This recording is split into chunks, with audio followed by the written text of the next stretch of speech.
Hello everyone, it's Shane Kanto, your Wasteland reviewer, and I'm here to review Season 4 of Miracle Workers. This show created by Simon Rich on TBS, and this focuses on the end of times. It's a Mad Max style post-apocalyptic season of this anthology series, as we have Daniel Radcliffe playing our Mad Max kind of inspired protagonist, Geraldine Viswanathan playing the brutal warlord type gang leader of the future, and you have Karen Sony this time playing basically a Terminator, John Bass playing the leather-bound sex pet of Viswanathan's character, and Steve Buscemi, who's basically like this Bartertown-ish type kind of merchant who has some interesting side projects, like a baby cult. A bunch of men who worship babies. This is a wild season in terms of just the sheer ridiculousness of what it's going for. The previous season with like the Old West, like obviously it's a Western and they have some crazy moments, but like this, when you're doing this like sci-fi post-apocalyptic thing, you have a lot of different options, and it's mixing with sci-fi. There's Terminators. They could go through time.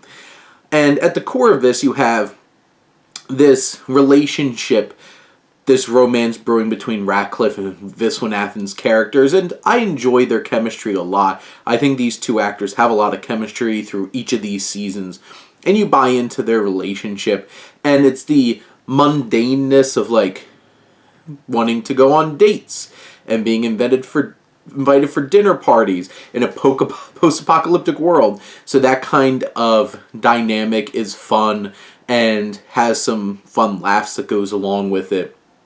You also have Viswanathan's character who's struggling with the like domestication of it all, because she's a powerful, angry, like warlord type character, and it's just like, what if she gets pregnant, and dealing with like what's the ramifications of that? Now she has to be a mom. Does she have to give up doing her warlording and all that kind of stuff and settle down with Radcliffe's character?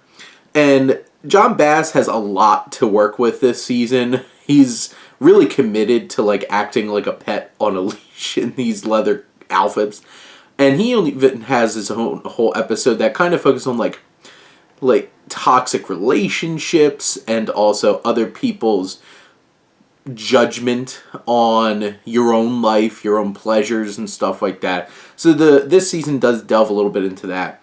There's some fun setups, like the big conflict is trying to, like, Karen Sony, who's this Terminator, is trying to stop the John Connor of this world, played by Kyle Mooney, goes back in time and winds up trying to do an escape room with John Bass's character, and that was a pretty fun gag here. Buscemi is probably most sidelined in this particular season. He gets a lot of screen time, but he's definitely much more of like a side character who's just there to do ridiculous stuff, be stupid and ridiculous. But overall, I think this cast really works. There's some fun ideas here. This show's never been like the funniest show or the deepest show. It's always been like just above average. Like, it's a fun time to watch. And I think this season really does continue that. I do really enjoy watching this show.